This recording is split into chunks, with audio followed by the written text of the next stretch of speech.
talk about the standard input, standard output and standard error that you can generate using the Linux terminal, bash terminal I'm using, and how we can redirect that. Well, first of all, the standard in, written like this, has a file handle of 0 and it's usually the keyboard.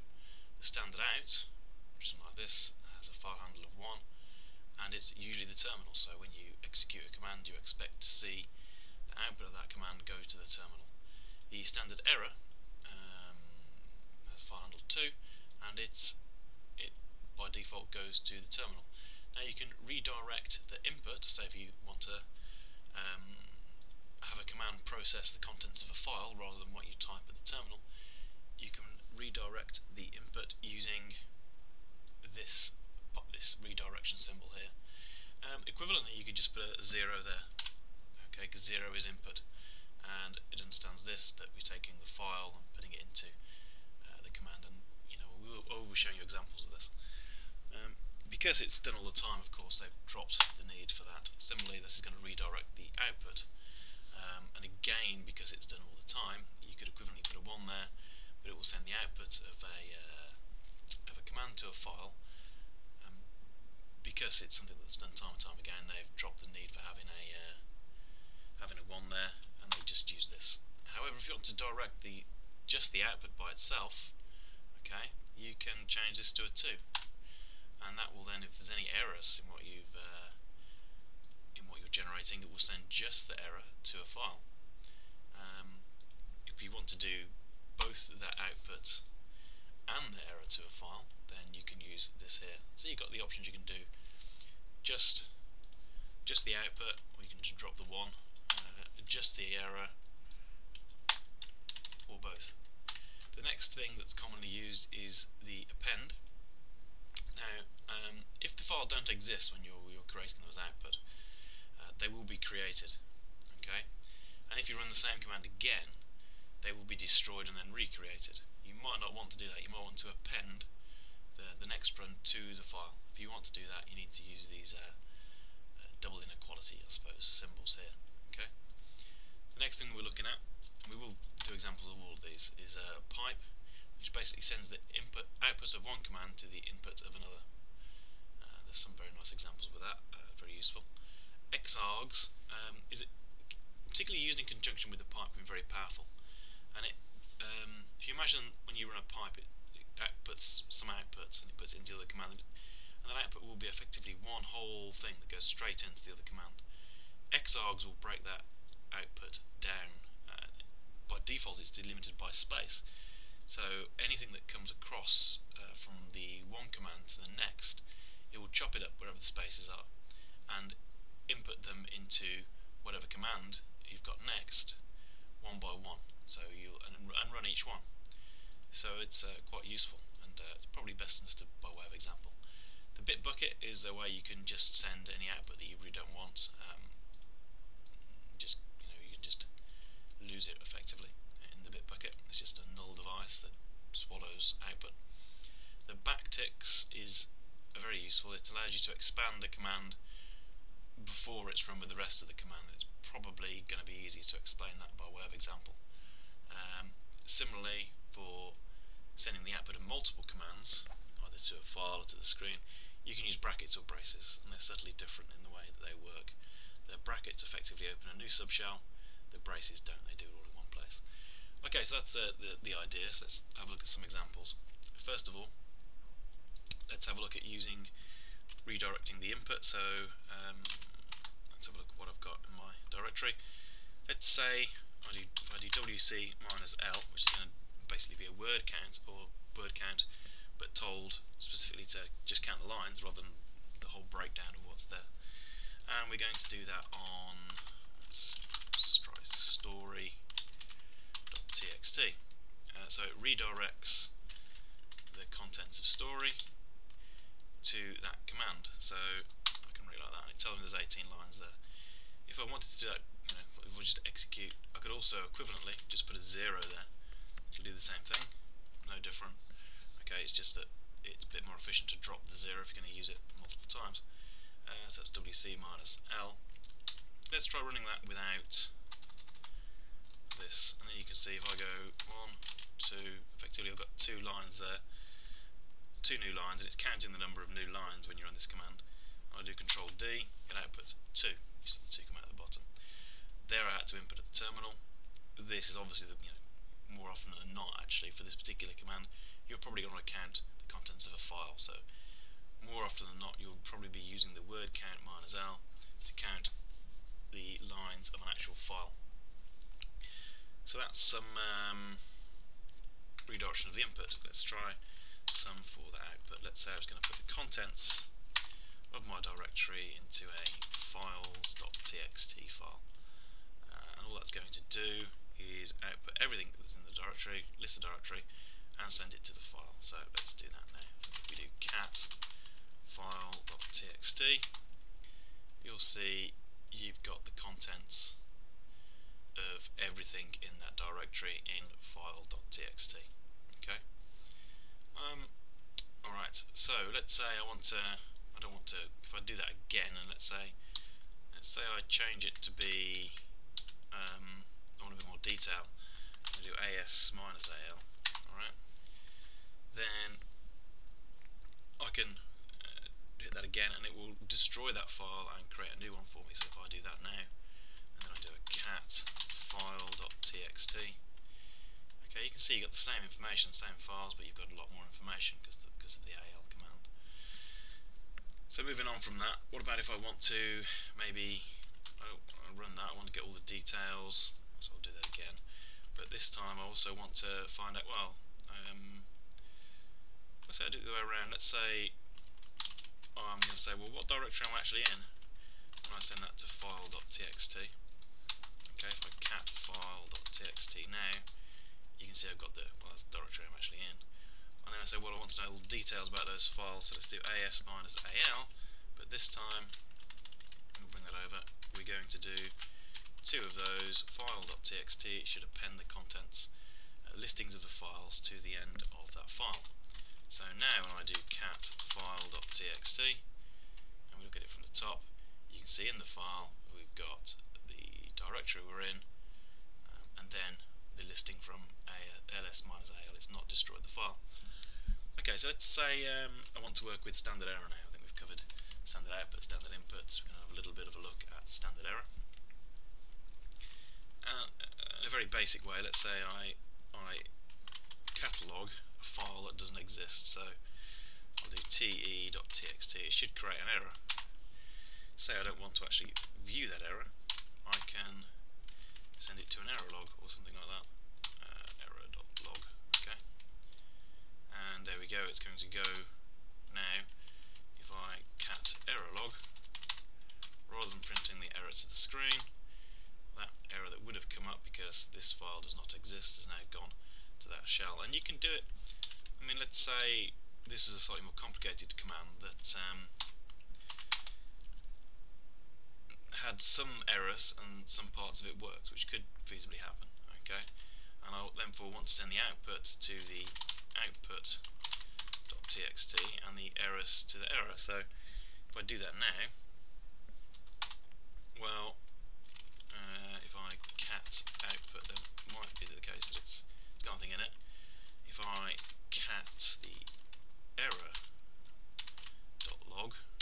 okay, you see it's got it sent the error to it. But what about now if I change that to a file that does actually exist? And I know that story exists, so if I change it to story.txt, it should send the output to story and the error, which should now blank itself. So if I now cat story.txt, you can see that's there. If I cat the error.log, it's now empty because it's been overwritten by effectively nothing. Okay, so you can see you can use them together. You don't have to just use one or the other, you can use combinations. And finally, I mean, let's say, okay, I'm just going to send the whole lot to one file. Well, then I can come back to what we were talking about earlier on, and I can just use this symbol here to do that. So I'm going to cat this, and it basically sends the input and the output, the standard error, and the the standard output to the same file. So let's say I'm just going to do it to output.txt. If I do that, I should expect the same thing as before. So now if I cat output.txt,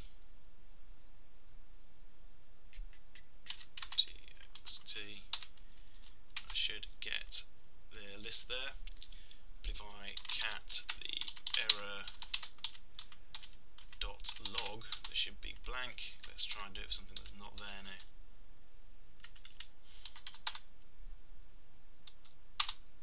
Well, now I should get an error message in that file. So if I go up and repeat that same command, you see there I've got an error message in there. Okay. Brilliant. So that's basically the redirection using all of those inequality type symbols. So the next thing we'll move on to is the pipe command. And one of the best things I've found to do with this, it's very useful, is to go through the history. Let's say I want to find out, I've been using xargs quite a bit, which we're going to move on to.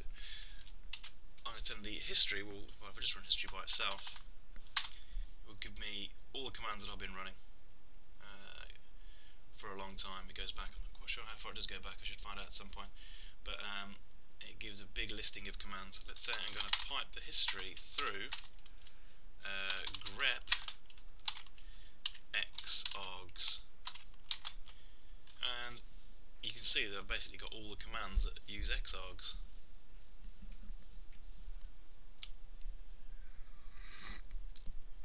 Okay, so it's got every single command that uses xargs and how I've been using those. So if you've sort of forgotten a little bit, you come to the terminal day after, after the weekend or something, and you've forgotten the commands, you could always use this to sort of sort of get your memory going again.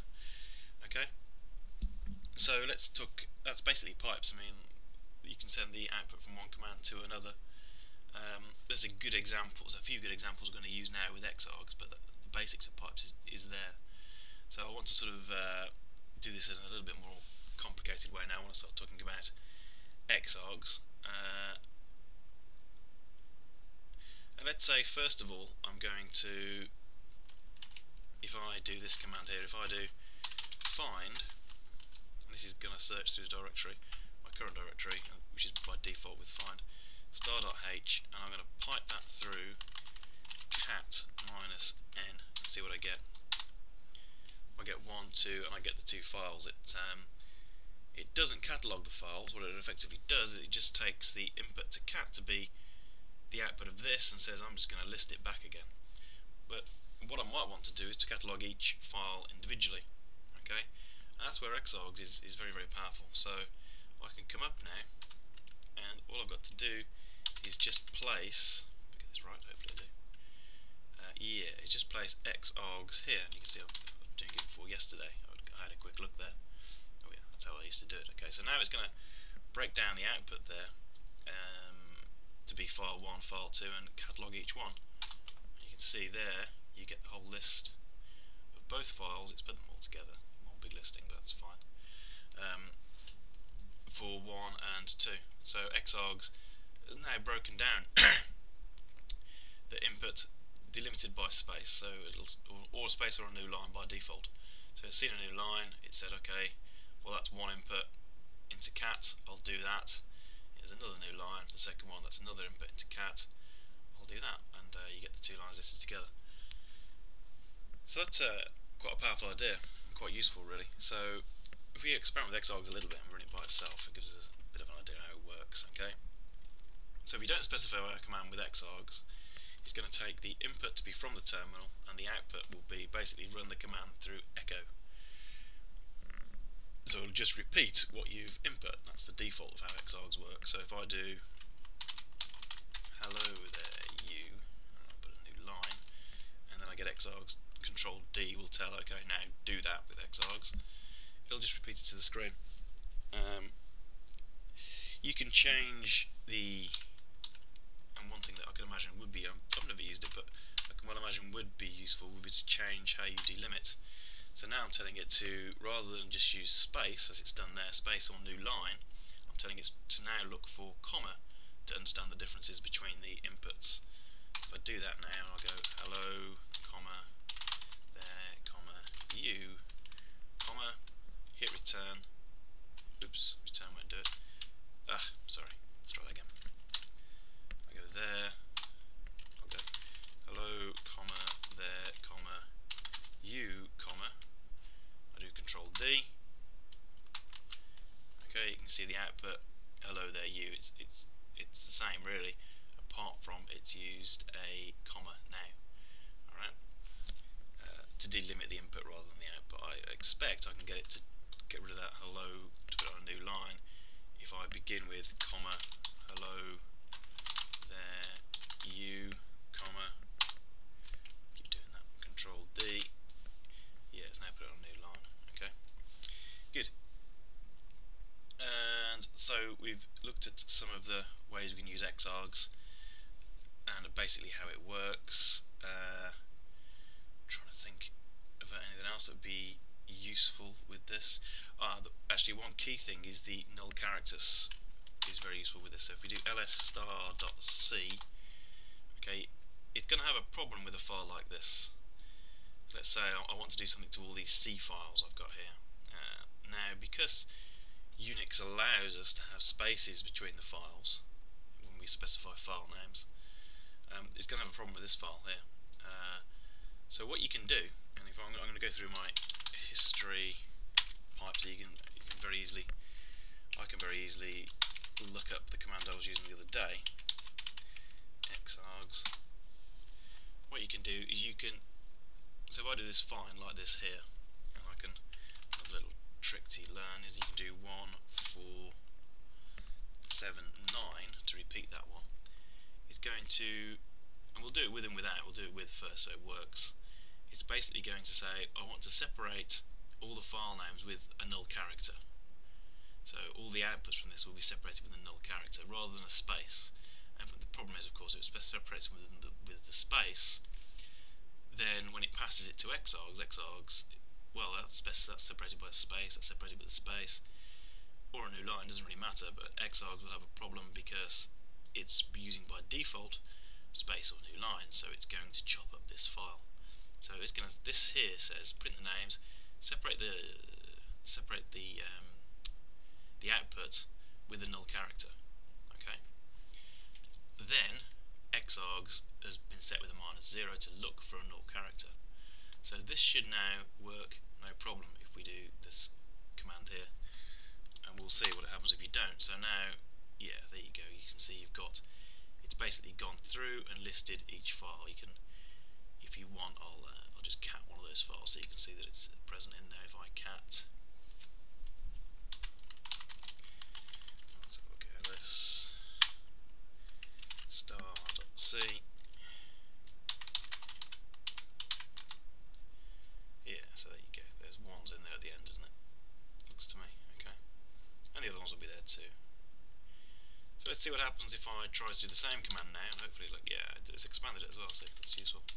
When I did the Shrek for the history, I'll just reiterate what I did there. If you want to repeat a particular command in your history, you can use a little exclamation mark or Shrek, and just type the number, and it'll repeat that particular command. Okay.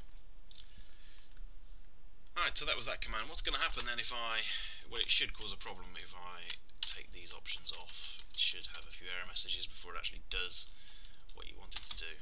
Okay, so let's go up. It might have well done that for a few things. Okay, it's got, you see you've got a few error messages here, no such file or directory, cat with no such file or directory, spaces, no such file or directory. So I expect what's happened there, if we do ls star.c, those error messages at the start are basically, oh, I can't find that, I can't find that, I can't find this, and then it actually runs the xargs for these two. That's what's gone on. So you can see that there, you needed those the null characters, and to say I'm breaking my output from this command with null characters, and tell xargs look for those null characters, don't look for spaces. Okay. So let's go on to the backticks idea. I think this is all very nicely to understand almost with one example. If you do, you're going to redirect the output to a file called files dot, I put my backticks in. It's not quotes, okay? You have to spend a bit of time looking for backticks on some computers. Mine's at the top left underneath the escape. Then I'm going to have date, space, plus percentage %f,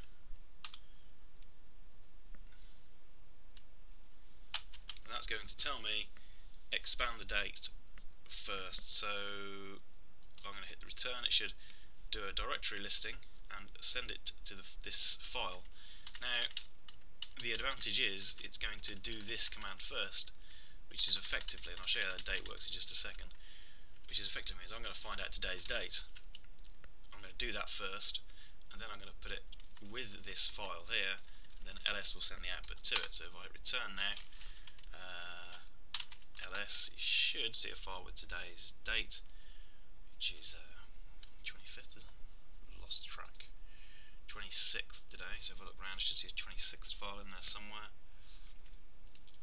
Yeah, there we go, so it's that one there. So if I do cat files, I'm just going to copy and paste that. I've got patience to type it all out.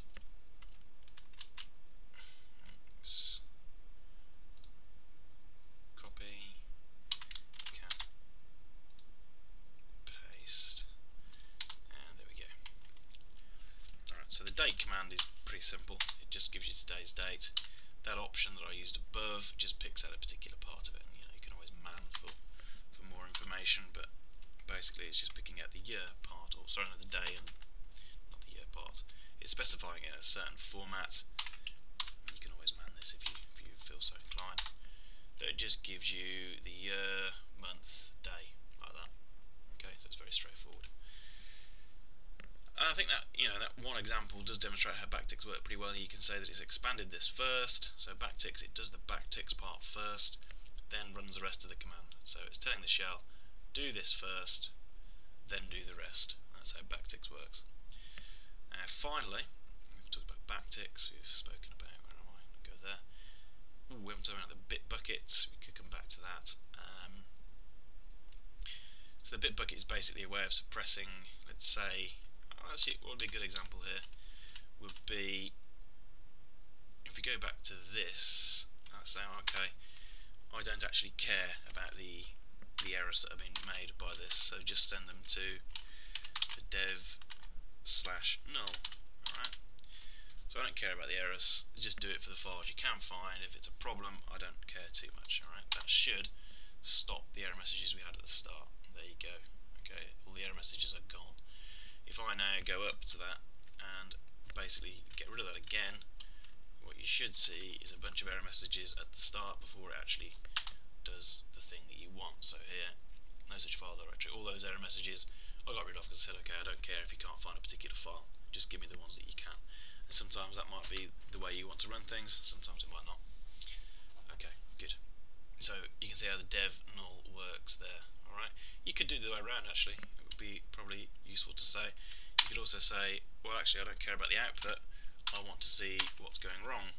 So get rid of all the output, tell me what's going wrong, okay? And then you just get the error messages. So that's probably quite a good use for dev null, is sort of a little bit of debugging. You can say, I don't want to see the output, I want to see the error, I want to see what's going wrong. Or you can say, well actually I don't care if it gets a few things wrong, I just want to see most of what it's doing. So you can look at it both ways, whatever's useful for what you're doing. Okay, finally we're going to look at running multiple commands in one go. So at the command prompt I can always do, if I want to do more than one command, let's do it this way around and say I want to know what directory am I in. Also, let's have some information about the files in that directory. Right? And if you do that, okay, you get a whole load. You get the pwd, what directory I'm in, then all the information. You might want to send that all to a file, okay? And if you do it, seems quite finicky this. I find that it works if you put a space, pwd, semicolon, the other command, and a space, and a final semicolon with a space there. And then redirect it to files dot I don't know, txt or something. So it's now going to send the directory name, all the file information to that particular file. So I do that, and I'm going to cat files.txt, and there you go, it's done it. If you do it like this, it's effectively running it at the command prompt in the shell that you're in. You can also use brackets and do it this way. So that's how I use brackets, and for this particular example it'll actually make no difference at all really. If you do it this way, it will open a subshell, and it will do all that. It will do the same thing. It will just catalog. If I do cat files again, go up and do cat files, you'll see I get a list. It's the same, exactly the same as before. However, what will be a little bit different is say, okay, let's change it a little bit. Let's now say I want to do the same thing, but this time I want to do it with the files that are in my prior directory. Right, and you'll see the difference between a subshell and just a standard shell here. So if I hit return now, you see it's gone to a different directory. If I do ls, it's actually done that. Okay, so let's go back into the Linux environment, back into the shell I'm in, ls, if I do cat files.txt, it's listed the previous directory, and it went back to the previous directory. However, if I change that now to, rather than be with braces, I'm going to change it to be just sort of standard round brackets, what will happen when I hit the return, it's not now changed directory, I've stayed in the same directory. Okay, so it opens a subshell, runs it in that, closes a subshell when you use brackets. Okay, so it's quite a lot of information there. I hope you found it useful. Thank you. Goodbye.